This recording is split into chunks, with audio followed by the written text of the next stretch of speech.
series as produced by Kofi and Kojo Shumasi.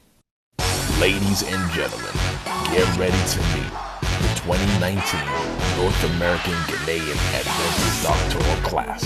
Welcome into the show, Dr. Kofi Shumasi, Abigail Yantachi, Dr. Melody Amponsa, Dr. Samuel Kwate, Dr. Samuel Amankwa, Dr. Beryl Altre, Dr. Salome Obusu Frimpong, Dr. Patience Jeffrey, Dr. Natasha Osei, Dr. Kojo Safi, Dr. Achan Amobadi, and your host, Pastor Kojo Shumasi, onto the Hoodlyfe series as produced by Kofi and Kojo Shumasi.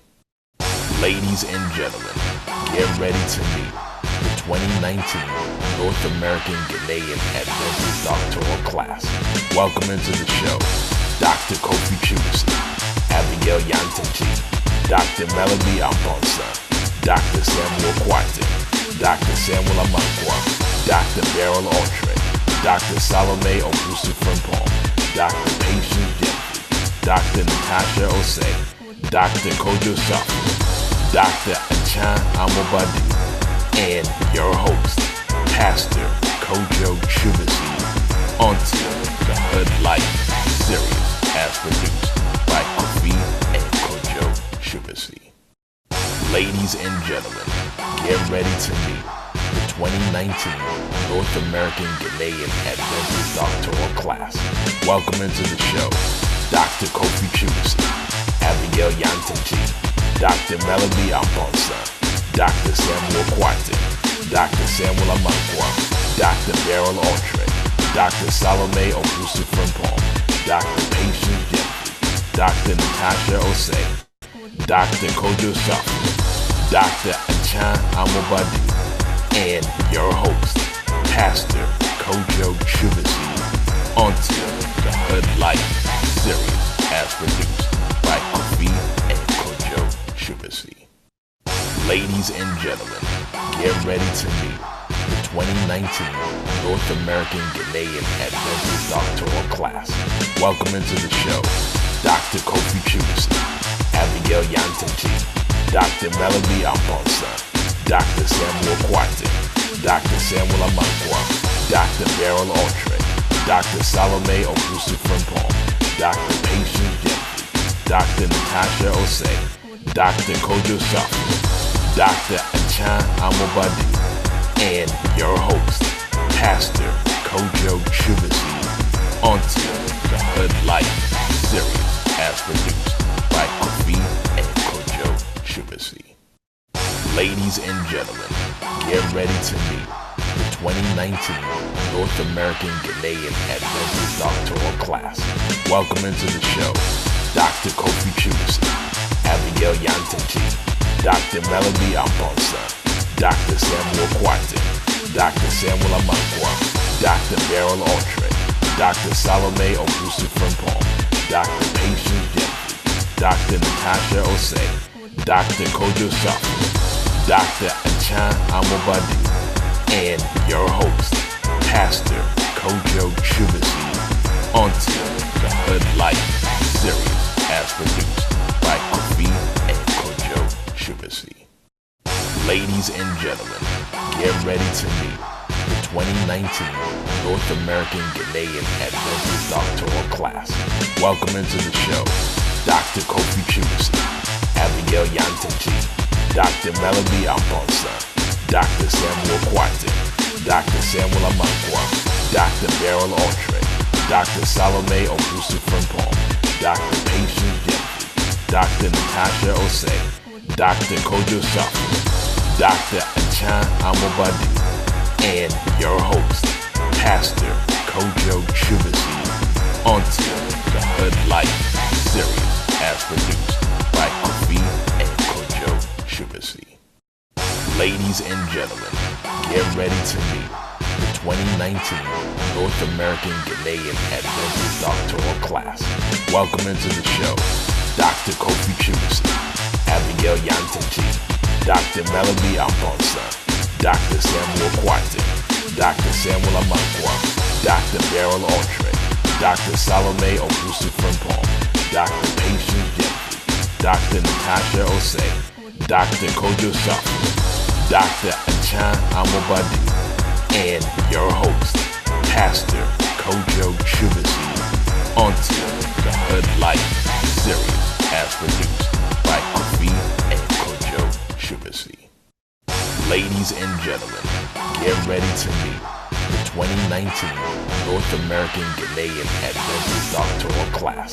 Welcome into the show, Dr. Kofi Shubasi, Abigail Yantenchi, Dr. Melody Amponsa, Dr. Samuel Kwate, Dr. Samuel Amankwa, Dr. Beryl Altre, Dr. Salome Obusu Frimpong, Dr. Patience Jeffrey, Dr. Natasha Osei, Dr. Kojo Shafi, Dr. Achan Amobadi, and your host, Pastor Kojo Shubasi, onto the Hoodlyfe series as produced by Kofi and Kojo Shubasi. Ladies and gentlemen, get ready to meet the 2019 North American Ghanaian Adventist Doctoral Class. Welcome into the show, Dr. Kofi Shubasi, Abigail Yantenchi, Dr. Melody Amponsa, Dr. Samuel Kwate, Dr. Samuel Amankwa, Dr. Beryl Altre, Dr. Salome Obusu Frimpong, Dr. Patience Jeffrey, Dr. Natasha Osei, Dr. Kojo Shafi, Dr. Achan Amobadi, and your host, Pastor Kojo Shubasi, onto the Hoodlyfe series.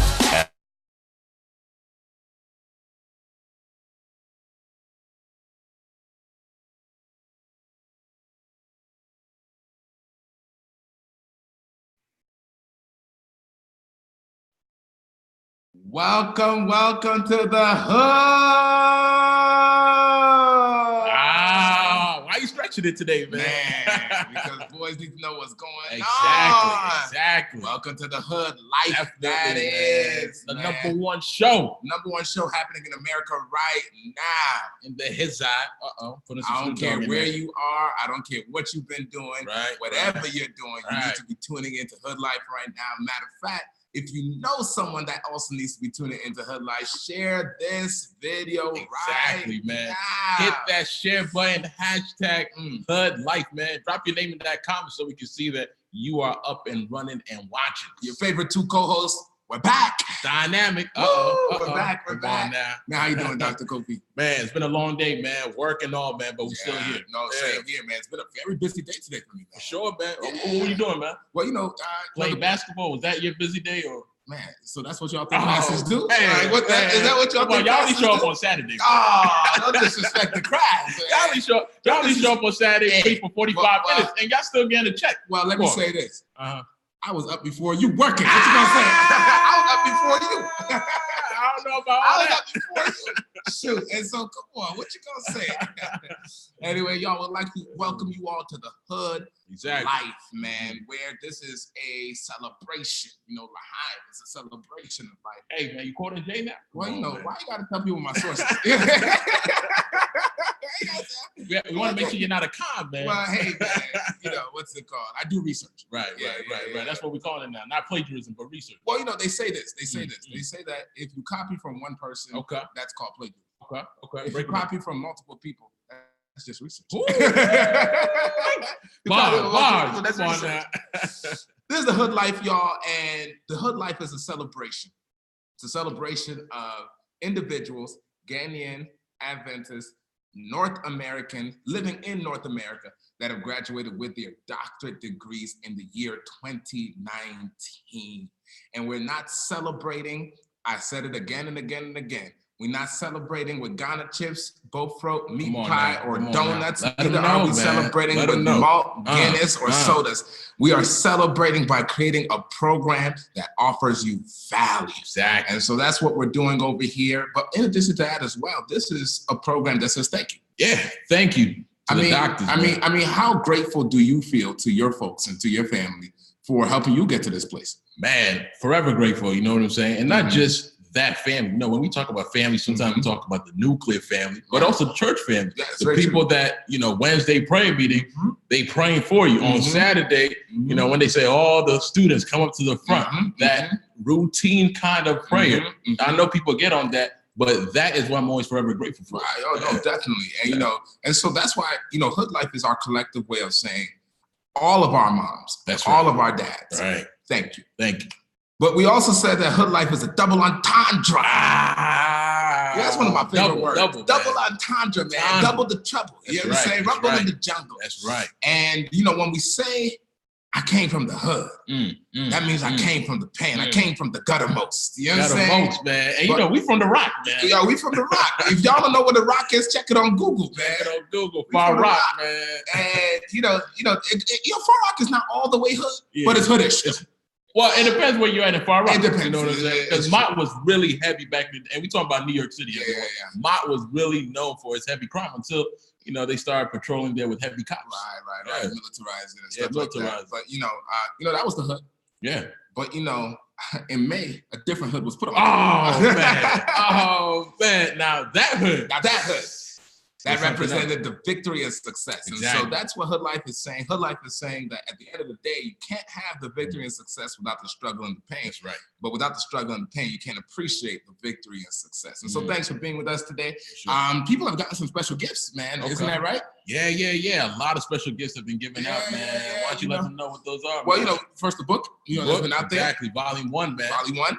And then Volume 2 is going to be sent out real soon. Exactly. Volume 3 is going to be sent out real soon. And if you want Volume 4, what do they do, Kofi? Man, go ahead right now on the link, whether you're on YouTube or you're on Facebook, whichever, man, we make sure we're in both places. We versatile.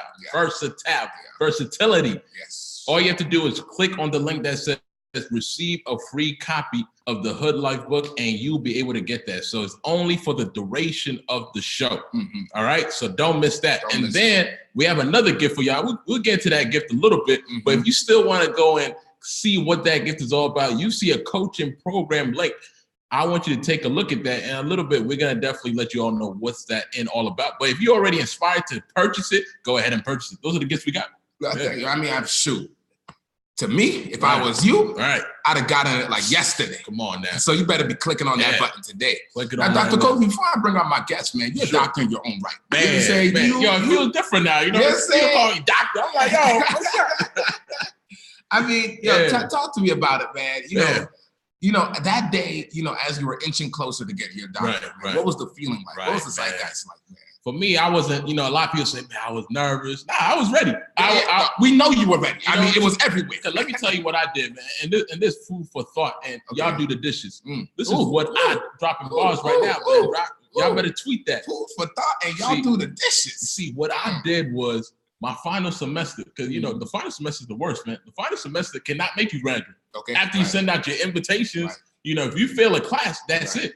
So I made sure during my law school matriculation, man, I wanted to make sure my final semester, I didn't have any tough classes, so there's no surprises. You know, I'm not going to fail, but I want to make sure there's no surprises. So for me, leading up to that moment, I was really fully prepared. Man. You know, I was so proud of you that day. Right. Because, you know, that's not the day where you achieved your success. Exactly. That's the day you were recognized for your success. Man. Because you achieved success every single morning that you woke up and said, I'm still going to go to class. Exactly. You achieved success each and every time you said, I'm going to try and prepare by reading all of this copious documents. You were successful. Ain't no joke. You know, you were successful when you said to yourself, I'm going to take that test and do the best that I'm doing on that test. And at the end of the day, you know, your success is what you did consistently day by day, not just that hood you received in one day. And that's the key point. And man, I was so proud of you because I know the struggles, I know the pain, I know the joys, and you made it, man. Yeah, man. I mean, it felt really good that day, especially when they said, according to the state of so-and-so, you all officially have received. And you know, the best part of it is the gown, man. You know, when you wear that gown and you're marching up, man, that ain't that whack, you know, the black, you know. In New York, they give us the little blue one. Trying to diss mine. Well, at least you had the semi-massacre, you know what I'm saying? For us at Walla Walla, we have nothing on our necks, man. You look like we had a black choir robe. That's why you got to come to Oakland. You get the kente cloth, too, you know. You see, You see, well, I was part of the Black Club, so we got that, man. But the others, that joint looked plain. Only the Lord knows. Anyway, y'all, I know y'all not here to hear about us. Y'all here because you want to hear the guests. And today we're about to bring the guest out. Our first guest, man, is an amazing human being. Amazing human being. This person comes from the city. My city. The Empire State of Mind. The birthplace of Mike the Joint. The birthplace of Mike. The Big Apple.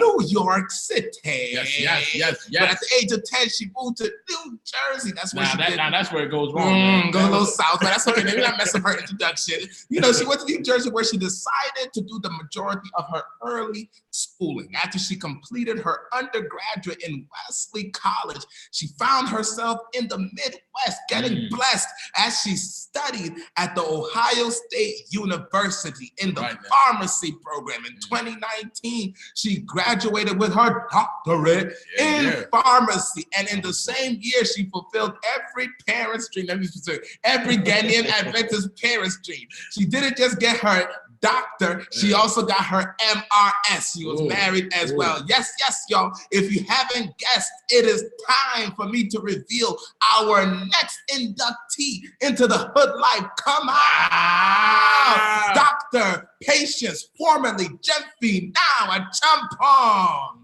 Oh, wow. Thank you. Thank you for an amazing introduction. How are you guys? Wow, we're doing amazing. How are you doing? I'm doing great. Yeah, man. You look great. You look fantastic. Thank you. So awesome. Dr. Champon, you are from my city. New York City, and so there's a special love kind of going on right here. But the problem is that you moved to New Jersey, and that's kind of like that's like a watered down New York City. So am I out of line here or what? No, it's funny. I was born in New York, but I do consider myself a Jersey girl, and I like it. Jersey's nice. You don't always want the hustle and bustle of the city. Sometimes you want to get away to the quiet. So I liked it. Nah. But you came to First God every Saturday though. Like what I'm saying. We're used to First Ghana, so. For y'all who don't know, First Ghana is in New York City. And so she lived in New Jersey, but she came to church in New York City for. And so anyway, they say, what's it called? You can leave the city, but the city can never really leave you. Right. It always stays with you. Sounds good. Well, you've had some big accomplishments in your life. You got your doctorate degree. But you're also married in the same year. How exciting. You know what I'm saying? Months, okay? So it was a whirlwind. But yeah, a lot changed in 2019. It's very a blessing. So. My father, his name is Pastor Chumasi, he did your premarital counseling. And let me tell you what my father said. He said, you and your husband were literally one of the most fantastic couples that he literally ever counseled. So that's a good man. Yeah. He said, I've never seen a couple so eager to come for a session. Right. He was like, y'all finished all the sessions and we're still like, Pastor, give us one more session. You can never have more, hey. Yeah. And his is working, so.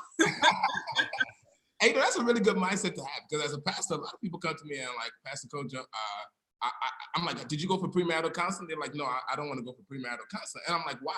They're like, well, I think I know all there is to know about marriage. And I'm like, that's the difference between having a fixed mindset and a growth mindset. Ooh, a fixed mindset always says that that I know everything there is to know. That's right. A growth mindset says that even if I know a lot, there is no ceiling to how much I can know. Bars. I'm good, man. I'm good. Bars, I mean, what do you think, Dr. Jumpo?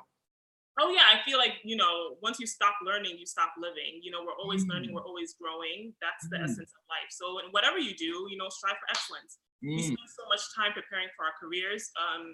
We put so much effort into it. So why not, our marriages and the person you're going to spend the rest of your life with? Oh, wow. Totally agree with you. I didn't know you had some bars up in there. That's a little something.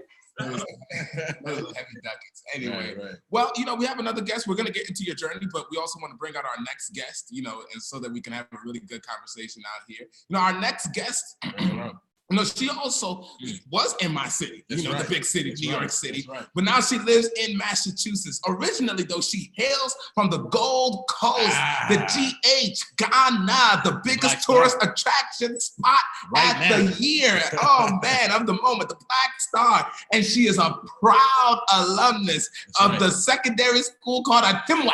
Do I got some Achimota people? You might have butchered it. Do you think so? Achimota. Achimota. Do I got some Achimotas in the house? Man, she proud representative of Achimota Secondary School. She came to the United States of America, and when she migrated over here, she did her bachelor's at the State University of New York. And then, ever ambitious, she continued on to the College of Pharmacy in Massachusetts. And while she was there, she had several challenges. You're going to hear about it. But ever a master of her circumstances and never the victim. She came out victorious, and now she proudly wears her hood. So please join the Hoodlyfe, Dr. Achia Amo Padu. Bring her out.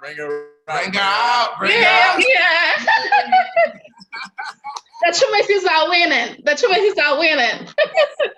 Yes. Man, are you excited to be here today? Yeah, I'm so excited to be here. I'm so blessed. I'm so blessed to be here. Amazing. I mean, you look excited to be here. Thank you for joining us. Thank you. Yeah, definitely. Dr. Mubedu, I always feel honored, that you allowed me to do the sand ceremony at the wedding. I forgot you be blessing weddings. Well, not blessing, but you know what time it is. Dr. Mubedu, you got my career started in the Ghanaian world. Oh, really? Wow. Well, I'll tell you this. You see, I had done weddings in non-Ghanaian. But, with Ghanaians, it's kind of like if you're not married and you're like 22, it's like, what do you know about marriage? You can't bless a marriage. You can't do anything with a marriage. Right. Why they got to discriminate? Why they got to discriminate? And you took the chance on me and you said, hey, come and do my sand ceremony. And ever since then, people have kept calling me to come and do their sand ceremonies. And so that was my favorite part of the wedding. It was so nice. You're very, very good. I mean, you're so blessed. You are blessed. Don't tell my dad that. You know what I'm saying? It was my favorite part of the wedding. Oh man, that's amazing. Well, thanks for being here with us, and we're gonna get right into your story. Thanks for having me. Excellent. So we want to start kind of talking about you all and your journeys towards your doctorate. And Dr. Champong, I want to kind of start off with you. There's some people who, from birth, they already are destined for their career. Someone like me, it's like, if I wasn't a pastor, it's like, if I didn't grow up to be a pastor, people would say there was something wrong. But it actually didn't start off that way for you. So kind of talk to us about that. Right. So I was one of those people that didn't really know what I wanted to do, and I didn't really go to college with a strategy. So when I first moved to New Jersey, I struggled a lot in the beginning because I found the curriculum in New Jersey to be a little bit different from the curriculum in New York. And it took me a little bit of time to catch up, on fundamentals. I felt like I was behind. But once I did that, I was really into my academics. It was just about, getting good grades for me. When I went to college, it was like, okay, I'm done. I'm in college, I'm going to get my bachelor's, and then I'm going to start my life. I didn't realize there's a whole strategy to this. And, I think the unique situation, especially us first or second generations face, is that our parents weren't in the system. So a lot of the times we're kind of left to figure some things out on our own. And I didn't really go with a plan. So I ended up majoring in political science, which is actually completely different. Didn't take any technical sciences in my undergrad. Pharmacy didn't even become an idea till I graduated. And then I finally decided to pursue that career path. So I'm from a completely non-traditional background. No, I'm definitely hearing that. And do you think that's a major problem, with people who go into college, they just go with no strategy? You think that's a big problem? Definitely. I think, again, especially with first generation, second generation, specifically speaking about, the Ghanaian community, a lot of our parents didn't grow up in the system. So there's a strategy to how to maneuver. If I had that strategy, I would have been done a while ago. If I knew that I was going in to do pharmacy, I could have been done in 6 years. But, this thing took me almost a decade if you count my undergrad and then the years I went back to do my prereq. So that's a lot of lost time. I mean, I'm grateful for it because I do feel like I'm where I need to be right now. And, everything happened in God's timing. But in general, it saves you a lot of time and stress to go in with a plan. Yeah, I totally agree. Yeah. Dr. Kofi, what do you think about that? Because we always tell our kids, go to school, go to school. Right. But should we now be saying, go to school with a plan? What do you think?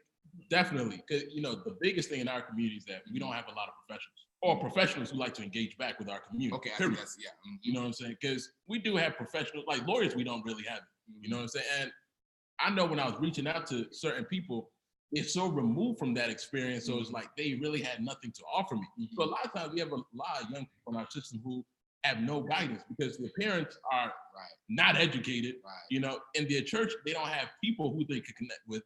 And then at the end of the day, it's like, sometimes there are models, role models out there that you can try and relate with, but if they don't have the same skin color as you, they don't have the same walk of life, it's sometimes hard to relate.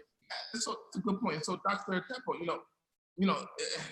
what's a little bit, what would you advise parents, who have a child that's going to kind of sit down and talk to their child about? Instead of just saying go to school, what would you, from your experience, and by the way, I love your mother, and this is not against your. I'm just trying to say that, looking back on it, and it's a learning experience for everyone. It was a learning experience for you, also for your parents. If you're to advise parents now, what would you tell them to do as they talk to their child as they're about to go up into college? Okay, so I would say get more involved. It's not enough to just put a roof over your child's head because there are other communities that are getting way involved. Children are getting, tutored at an early age. Parents are actually being able to suspect or tap into their child's natural talent and maximize that. I don't know that, a lot of our parents, they do their best and, they came to survive and that's what they did. But I think now it's time for us to thrive. So moving on with the next generation, just kind of paying attention to your children, looking at their natural talents, doing the research. There's a wealth of information on the internet about different programs, not even just doctorates, there are master's programs, so many different programs where your child can get into and make a life for themselves. So just getting involved in that way, going with the plan, knowing how many credits your child needs as a prerequisite to get into a certain program, looking to see if there are some fast track paths. Like I know for pharmacy, there was actually a fast track path that you could go straight from high school and be done in 6 years. It would have saved me about 4 years of my life, So just looking at the different options, talk to counselors, getting involved pretty much. That's a good point because, when I was back in high school, none of the Black parents were at PTA. You know what I'm saying? Or they had PTA complain about the wrong stuff. You know what I'm saying? And so get involved. I totally resonate with that message. Now, talk to me, Dr. Jennifer. Political science, like I didn't know. You gotta get her name legally right there. What is it? Donald Trump might be watching. Nah, she said it's a tempo. Okay, settle the deal. Both. You know what? I respond to both. That's the best answer. Where did political science come from, man? I mean, were you trying to, be the first black president of the black female president of the United States? I mean, black man. You see that? Why you gotta come in my man, Barack? Very emotional when people do that. Yeah, I've always been a person that loved politics. I'm always sitting at CNN. Election time is like my Super Bowl. I just love, the party of it, the theater of it. I love hearing from both sides. I love hearing, what people think about situations. So when I got to college, my college, you actually didn't have to declare your major in your first year. You could declare it in your second year. So, me going in with no plan, I was just, taking it easy, taking classes. I was like, hey, this is something I enjoy listening to. Why not just get a degree in it? Not really thinking, what can this degree do? Would I be interested in what this degree can do? And, would that be sustainable for me? I just thought, a bachelor's was enough. So I just went and did it. Now, let me ask you a question. I know your brother, and, he likes to debate. Sam G? Yeah, he likes to debate. Does he like to debate with you about this political kind of science stuff? Is he the one that got you in this direction and made you waste 4 years? Is it him? Can we blame him? Yeah, he doesn't get into the politics. We do have our little debates, but I think the politics, I don't know where that love came from. Honestly, I started reading at a very young age in general. And I think in high school, I started to just really get involved. The internet was booming at that time. That's when, it was coming of age with our generation. Right. And, information was accessible. I just liked to know, what was going on in the world. And I think also racial politics informed that a lot. When you're figuring out your identity, you start to get involved in that too. So I just got, interested. And that's a good point. And this is the reason why I'm really driving home that question and trying to like really fill out the fact that was your interest. Because this is the deep point we're trying to get to. Political science, that was your interest. It didn't end up becoming your career. And many times when we tell people to find their career, we always say, start off with your interest. How did you get to the point where you said, yes, I'm interested in this. Yes, I'm passionate in this, but this is not necessarily a career for me. You kind of see what I'm saying? Talk to us about that transition. Okay. Well, I liked political science. It was something I enjoyed. I don't know that I felt like it was a calling. When I graduated school, I was kind of thrust into, the economy to kind of see, what that degree could do. But I realized that I wasn't really branding myself. My mom would always tell me, always be able to go and tell someone I'm a this, I'm a that, so that they know what they're getting with you. So I was thinking, okay, I didn't think about it in the past, but I think I need to go back and get a professional degree. So at this point, all cards were on the table. But around the same time, coincidentally, just from hearing people around me and people back home in Ghana, I was realizing that a lot of, our parents and aunties and uncles who are on their medications don't really like taking it. There's like a distrust for, quote unquote Western medication, and they like to rely a lot on, Ibibidro and like the herbs and stuff like that. And I'm not discounting that, but I think there's an imbalance between that, and some people may go without taking their blood pressure medication, which could really help lower their blood pressure, just because of myths or rumors or suspicions and things like that. So I was like, there's this career that could help me become a drug expert and be of use to my community. Why not explore it? At that point, I didn't necessarily know that I was going to finish. It was just something I was exploring. Wow, that's very interesting. So your desire to go into pharmacy came from a problem or from your perceived problem that you were seeing with your own family. Right. People around me, family, cousins, aunties and uncles, where you just hear like, they don't trust this medication, and then their blood pressure is skyrocketing, or their blood sugar is skyrocketing, but they don't take their insulin, things like that. So I thought there's an opportunity for education there. And Dr. Kofi, this is why I always tell people, when you're trying to find what you should try and do in life, take an inventory of your experience. Exactly, it's key. An inventory of everything going on around you, and ask yourself, from all of these experiences, what in my experience points in the direction of my purpose? Exactly. Because at the end of the day, I always say there is no such thing as wasted. No wasted experience. And people really dig down into that. So I always tell people, the first thing I always tell people when they're looking for their career-wise, what is a problem you can identify with in your immediate context, in your immediate society, in your immediate neighborhood? What can you identify, and how do you feel like you can create a space for yourself in that lane to address that issue? Yeah, no, I like that. Dr. Mobad, we're about to get to you really soon, but Dr. I just want you to talk about one last thing. So you get to this place where you realize where, okay, I need to perhaps, not go with the political science route, in pharmacy. And your mother played a very key role in helping you with that. So can you talk about that a little bit? Yeah, so, once I told my mom I was considering that, she's a researcher. So she just went on the internet, started looking up different programs that I could go into to take my prerequisites. Because remember, I had taken no sciences in undergrad. So I'm pretty much starting over. She was like, oh yeah, you can go to this local school in New Jersey, just do, boom, boom, boom, 1-year program, and then you'll be in. So I was like, okay, good. Like, this is not going to take me too much time. I went there and realized that, no, it's actually 2 years of prerequisites, but I had already signed up for the first year. So it was kind of like at a crossroads. Do I continue on this path and, dedicate what will be eventually 6 years to this degree, or do I find something else to do? And, at that time, when you're a young girl just out of school, you're also thinking about, when am I I'm locking up all my good years in school. When am I gonna settle down? When am I gonna build my life? I'm being real. All of that comes to mind, Right. No, I'm with you. And pretty much you took a risk and paid off. Yeah. Awesome. Well, Dr. Mobadu, you've been waiting there. You've been looking patient, and we want to, start to, explore your story as well. And so, your story, starts off in Ghana, and you went to the prestigious University, KNUST. If you all don't know what that stands for, that's Kwame Nkrumah Science. Man, I'm losing it. Technology, man. I was waiting for you, man. And you finished your bachelor's of chemistry there. Yeah.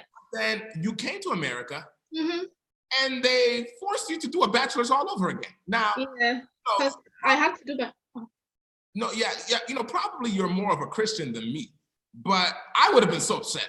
Were you frustrated that you should have hired me as a lawyer, but I didn't have the credentials. Right. Were you frustrated that you had to do a bachelor's all over again? And why did you have to? I wasn't frustrated because usually like everyone who comes here from Ghana has to start all over again. So I was fortunate enough that they took some of my credits. So because I did chemistry in Ghana, I didn't have to do like organic chemistry and then some other courses. So I was so fortunate that I didn't have to start everything all over again. So yeah. Okay, you kind of expected that you would have to perhaps do your bachelor's all over again. Yeah. And you were more grateful. Yes, I was so grateful because through that I was able to do my prerequisites and then that got me into pharmacy school. So okay, excellent. And I want you all to know something about Dr. Mupadi. She is a genius. Yeah. She finished her bachelor's degree with a 4.0 GPA. Oh, okay, let me tell you, the closest I ever got was 3.95. Now you got 4.0 with hard sciences. What is your secret? That's what I'm saying. My secret is like I'm always studying. I'm really serious with my studies. I'm always in the library studying, and then like that was my secret. I never gave up. I never gave up. Always studying in the library. Now let's clear that up. A 4.0 in bio. Yes.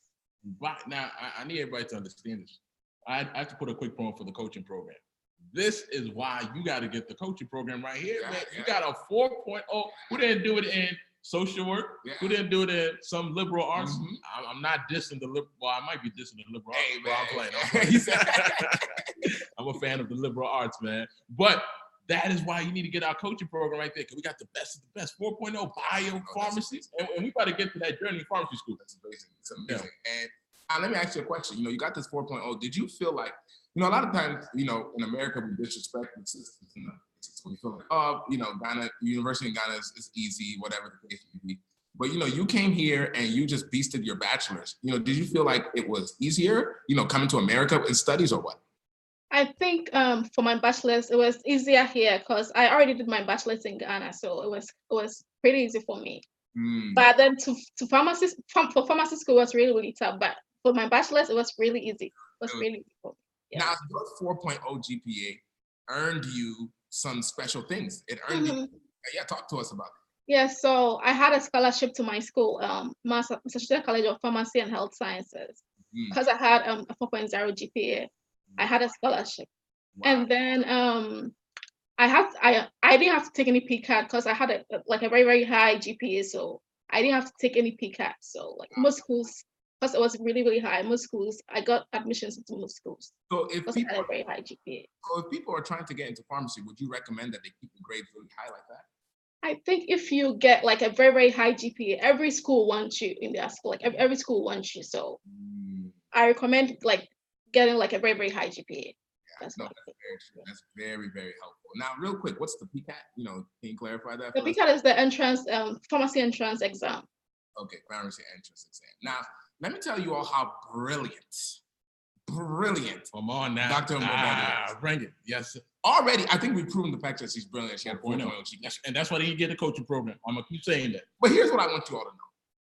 This lady finished her doctorate in pharmacy in 2 years. I even had it wrong. 10 months. How?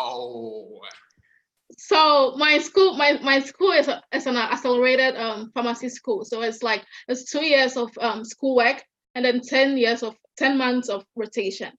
So I had to study throughout, constant studying. I didn't have time for anyone. It was book, exam, every day. Wow. I didn't have time for anything. Wow. That's how it was. And you said you were having exams every day? Yes, it was so stressful. It was really, really, it was tough. It was really, really tough. I mean, how did you deal with all that pressure? I don't know. I'll just say it's God. It's by God's grace, because I can't. It's not my strength, Right. I didn't do it by myself. It was by God's grace. Wow. That's what I say. It was really, really tough. And then we're 300 people in the class, and then it was only 150 of us who were present at the graduation. Literally by people were failing, and then they had to go. And I know schools like that, because where I went to law school, there was also a pharmacy school around, and I had friends who were in the pharmacy school. Literally, you have a test like every week, man. Wow. I'm like, wow. And you really don't have the summer off. Wow. So I really admire, what she was able to do. And I know you're going to get into the conditions. Well, two things. First and foremost, I know that some people try to discourage you, from going into this accelerated farm program. Why were they trying to discourage you, and how did you block out that discouragement? So before I started pharmacy school, my older sister was in her final year. So her friends would call me and tell me, no, don't come to this school. This school is so stressful. Don't do this. It's so stressful. Don't be here. And then I told them that no, if you are able to do it, if someone is able to do it, why can't I also do it? I'm gonna do it. So I believed in myself, and I told God that I will do it, and I did it. Wow. That's what we call ultra determination. Ultra determination. Now let me ask you this question: would you recommend for other people to also do an accelerated program if they want to get their farm? It depends on the individual, because it's really, really stressful. So you have to know that, like, I'm going into this. I have to do this. It has to be me, like, book studying every day. So if you are that kind of person, I think it's okay.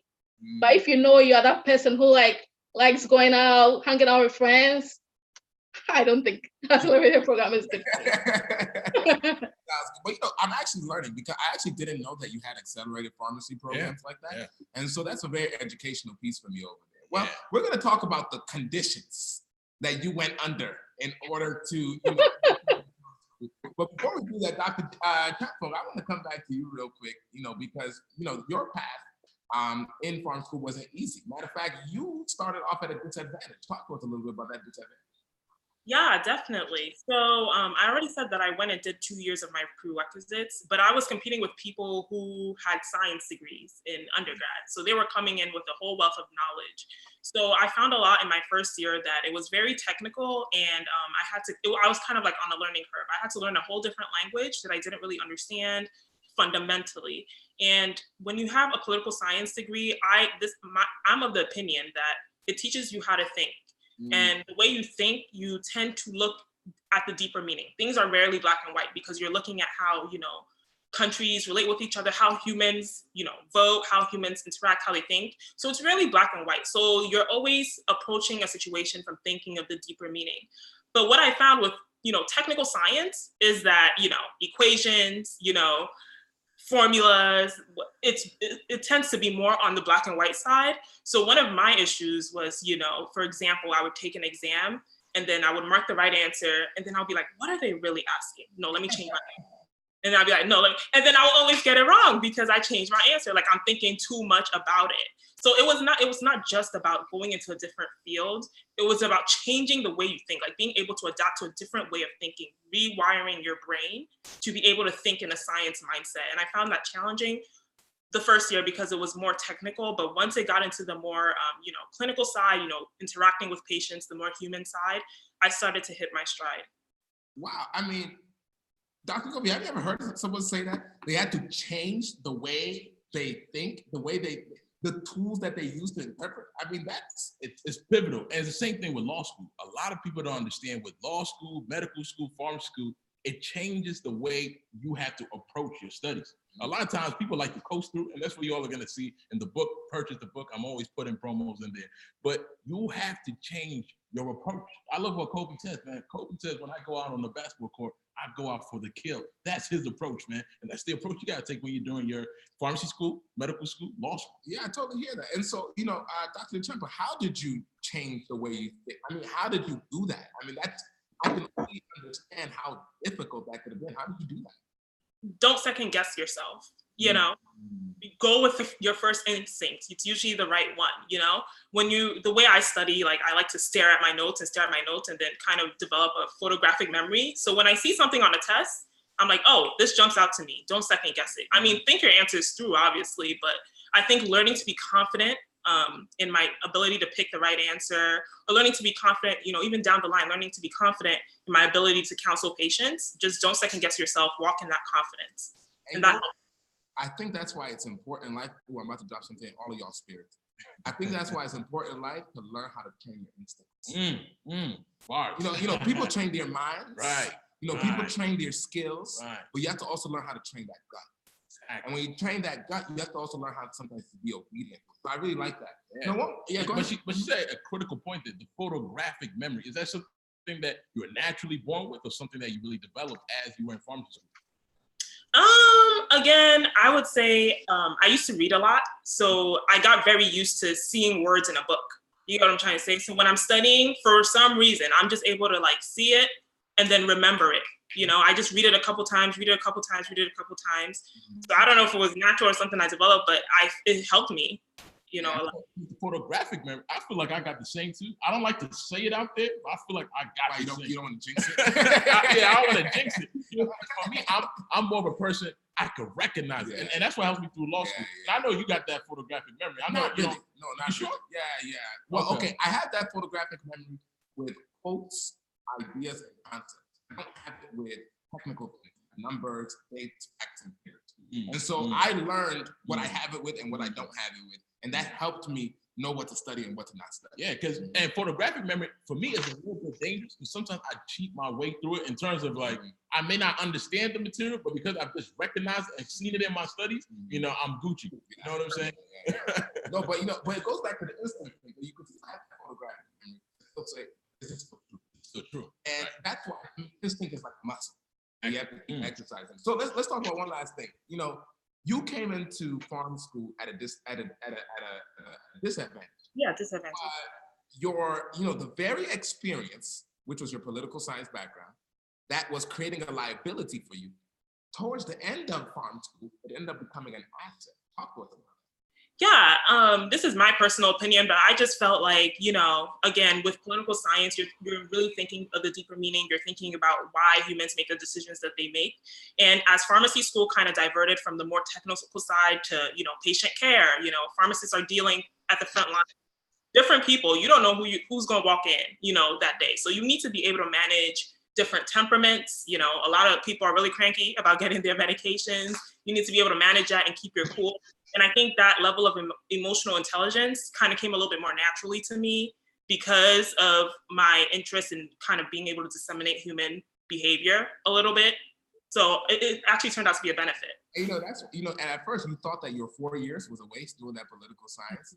But again, that's why I always say there's no wasted experience. Exactly. Because what you thought was for nothing, God turned it around and showed that there was a benefit for it. Absolutely. Dr. Mubadu, let's talk a little bit because you went through farm school under some wild conditions, okay?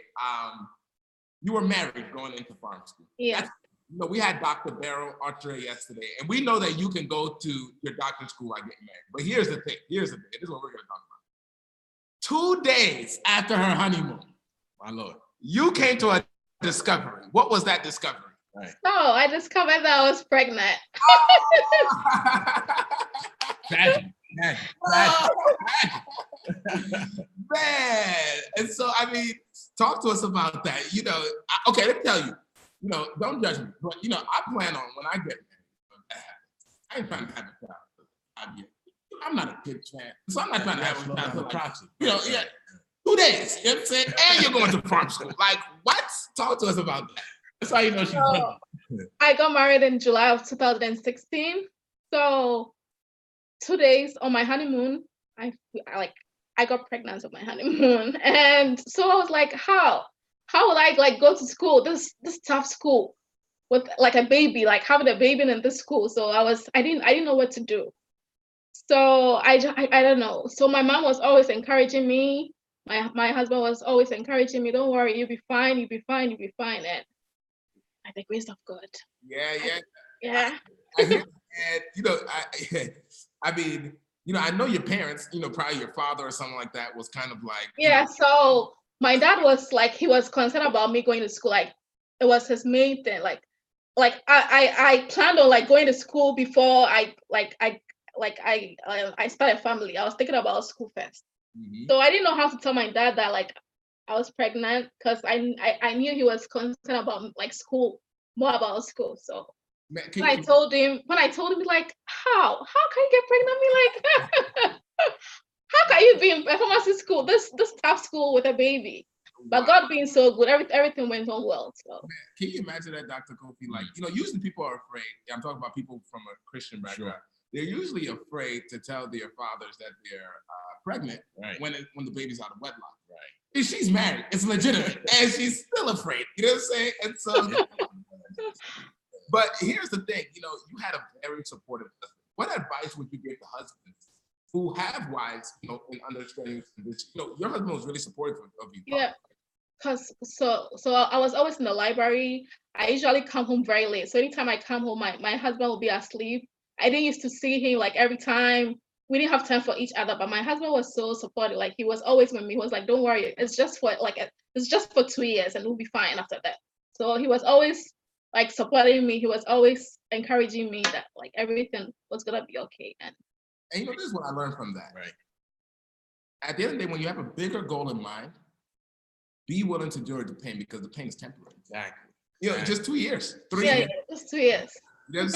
You know, and most people cop out of that. I'm like, man, if you had just done that 2 years, you'd have been in a better position than where you are right now. Yeah, no, it's very true. But here's my biggest thing. Now, you had your baby. Now, I want people to understand what's going on.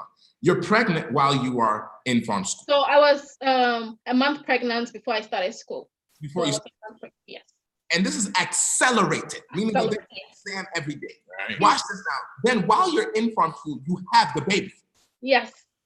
Did you like take some days off? No, I didn't have any days off. So I had my son, it was on a Monday, 11 p.m. And then at the hospital, like after I had my son, I used to be like, I was studying because I had an exam on a Friday. Oh, you were studying in the hospital? Yes, I had to study in the hospital because I had an exam. And you said you had an exam when? I had an exam on Friday. So I was to be discharged on Friday. But because of my exam, I told the doctors that I had to go. I had to go. So I left there. I was discharged on Thursday. And then on Friday, I went to take an exam. Wow. This is Superwoman, guys. That's Superwoman right there, man. I would have never done that. You know what a lot of people would have done? A lot of people would have shoved it off, pushed it, and give themselves an excuse why they shouldn't continue the program. And so that's my question to you. I mean, what gave you that willpower? I mean, you're exhausted after pushing out another human being from you. You know, that other human being has been eating your food, drinking your water, sucking your blood, and you still have enough brain power to still go to school the next day and take a whole exam? Like, what in the world? Yeah, I have to because I had no option. I just had to like tell myself like I will do it. Like I just have to be positive, you know. I have to be positive.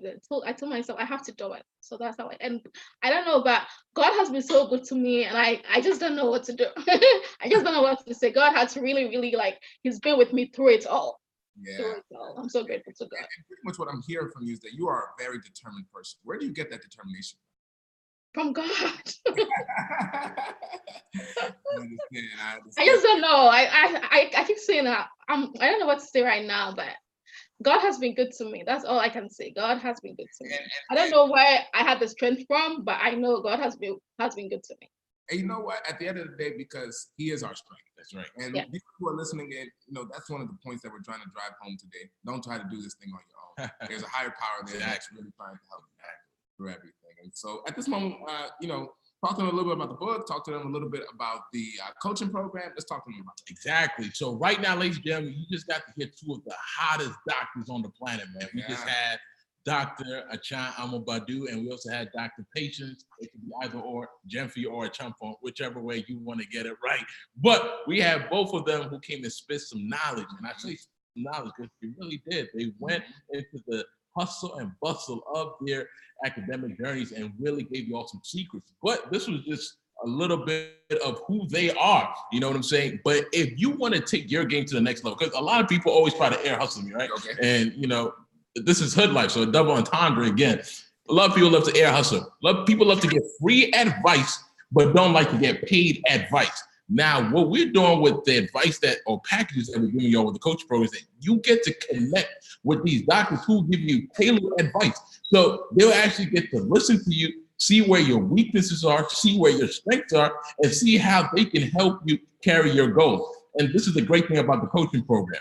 I've said it last night, I'm gonna say it today again. But this coaching program is priced at around $300. We'll talk about the scholarship that we're giving out on the show. Today, Dr. Mobadu is giving you a $100 scholarship. That's right. Dr. Chapo is giving you $100 scholarship.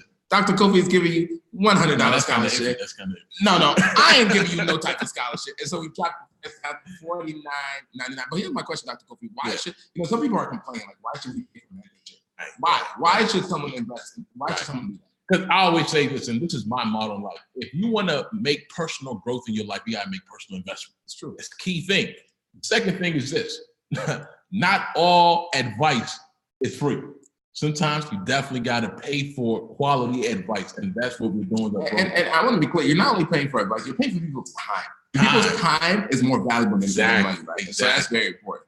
Well, let's get into some. So the link is right below the video. Yes. Excellent. Let's talk about some secrets to success. Dr. Tampon, one of your secrets to success in the book, Top 25, if you haven't registered for it, put the email for it. Top 25 is delayed gratification.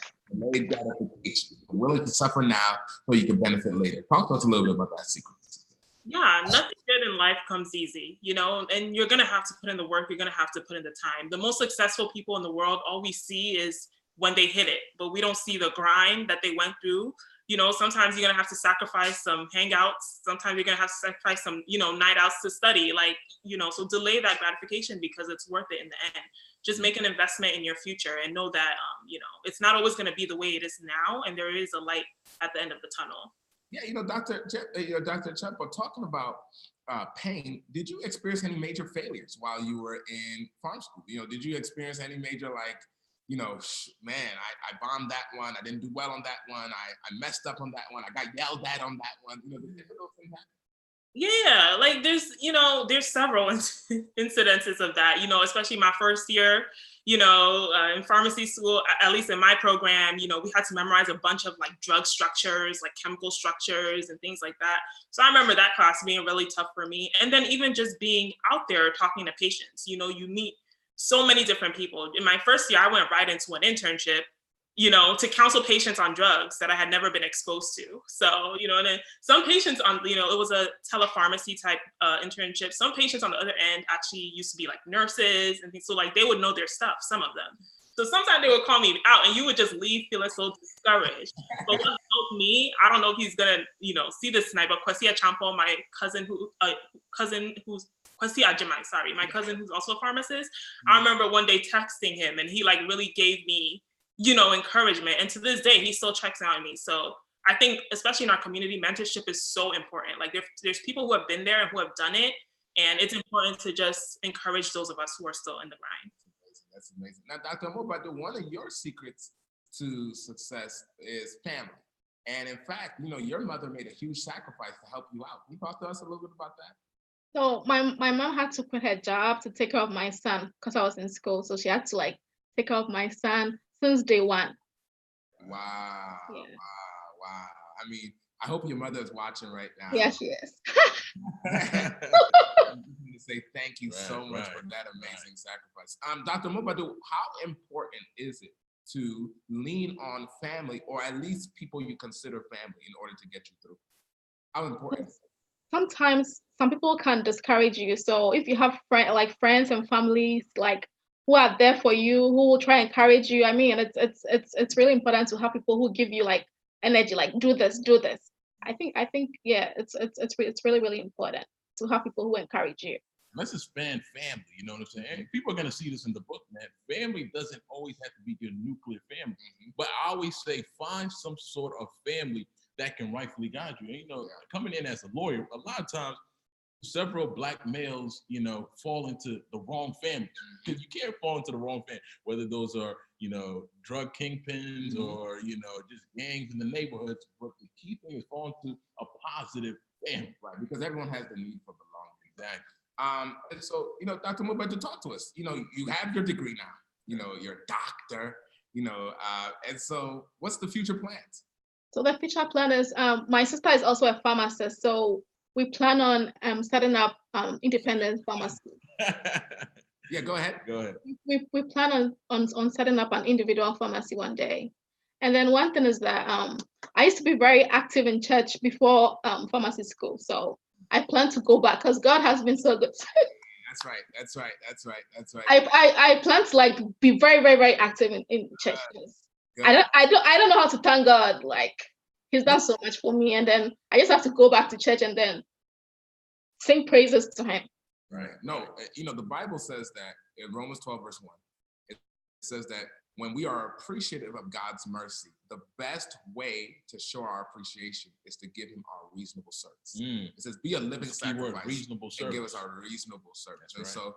so first of all, I can't wait for that dynamic sisters, what's it called? Our pharmaceutical industry. Yeah. And I definitely support your decision. Be active in the church community. Dr. Ep4, talk to us. What is your, you have some unique things that you want to do in the future, something with charity, talk to us about that. Absolutely. So funny enough, my sister is also finishing next year. So we're definitely going to team up and do something, with the family business, with everyone extended as well. But also, I'm really passionate about charitable pharmacies, which are pharmacies that exist to serve people who are underinsured or don't have insurance. So these are people who usually fall 200% below the federal poverty line. And there are actually pharmacies that exist where they can go and get their medications for free. These medications are usually donated by people, who have extra medications around or from hospitals or whatever. And I was exposed to that when I went to OSU. And I really like that model. And I think especially in our community, something like that would be really beneficial. So down the line, I definitely think something like that is in the works. Hey, why that got to be down the line though? It's a business, so you gotta figure out the strategy, It's true. No, we definitely support your plans. Well, time is about to hit 9:00, and so sure. I mean, it's been a good conversation. Definitely been a great convo, and you could actually call in. We're gonna give you all 5. We did start 8:05, so we'll give you all 5 more minutes. Okay, let's do that. If you want to call in, you can definitely call in. The number is right there below the video. So if you just look at the description box, you see 347. I always got to keep my New York number, man. 347-791-1406. We have the 2 doctors here that are going to spit some knowledge back into you and also answer any questions that you have. But the key thing that we need you to do right now is volume 4 of the Hoodlyfe book. So you can actually not purchase it, because we're giving it out for free right now. This is your moment to take advantage of this free book. It's put together by us featuring these doctors, and it has just a bunch of gems and wisdom that you can definitely take with you, especially when you need that motivation in those hours where you seem hopeless. Well, not hopeless, but you don't have that motivation. But what I need you to really do right now is purchase that coaching program. That's the key thing I need you all to do. So go into that link. We have 2 options. We have the $49.99. I had to add the $99. Or we have the $59.99. So it's 2 different packages, and this is the key difference. The other one is unlimited coaching. So it's unlimited coaching. You get to bug these doctors whenever you want to. The other one, and that one is monthly, so you're paying a monthly cost. Then the other one is $49.99, but you only get 4 sessions. So during the entire 12 months, you have the opportunity to get 4 sessions with the doctor. Any package will do you justice, but I'll say this. If you want to gain resources, you want to gain some experience, learn from proven people. I want to shout out some people, you all saw me looking down here on my phone. I want to shout out some people who have been with us all week long. Sounds good. I want to shout out Abigail Via J. Poku. She's been with us all the way through. That's right. My man from Oakland University, Jay Mercer. Jay Mercer has also been here. I'd like to shout out my man, Joseph Smith, who shared this. I'd like to shout out Pastor Savage J, who's been on with us. And each and every one of you who's been supporting, thank you so much for coming on. I can't mention you all in the interest of time of being on. Well, shout out to y'all. Dr. Ep4, you got any shout outs? People you want to thank for being a part of your journey all the way through? Absolutely. My family, first and foremost, they know better than anyone that this has been a joint effort. I'll shout out my sister, Nanekia, because she wants a special shout out. I'll also shout out my husband, of course, for being a trooper. Shout out to Dr. Taylor, Dr. Ajimine, both of them, Dr. Boateng, and all the pharmacists who kind of, took it upon themselves to step in and help me along the way. And shout out to everyone who's watching tonight that's, kind of in limbo. This is your sign to go for it. Awesome. How about you, Dr. Mubadu? Any shout outs? Yeah, to my dad. My dad sent me to the best schools in Ghana. To my mom. I don't know what to say to my mom. She's been with me through it all. I want to thank her for everything. To my sister, Dr. Abina. she guided me through pharmacy school. And to my little sister, Nessa, thank you so much. And then to my lovely husband. Can't forget him now. Don't forget him. Don't forget him. And to my lovely husband, thanks for everything. And then to Worcester, Ghana SDA Church, they were with me through it all. They had a surprise baby shower for me. They were with me through it all. And then to Long Island, Ghana SDA Church members as well. Wow, excellent. Now, I have one beef with you all. None of y'all shouted us out. You know, none of you guys gave us a shout out here. That's the Chumesis. Thank you. We appreciate it. I've had a good time with you, Dr. Mobadu. I've had a good time with you, Dr. Champon. Thank you so much for being a part of the Hoodlyfe. Thank you so much for sharing your story. Thank you so much for sharing your secrets to success. We've learned so much from you in this journey. And at this moment, I don't know if you have any final words. That's all from my end. Purchase those programs. The link is about to be removed for the book, but definitely purchase those programs. And tomorrow night is the finale of the Hoodlyfe series. Yes, so tomorrow night, tune in at 8 o'clock. We have 2 final guests remaining, and I think you all are going to enjoy them a lot. Take care. God bless everyone.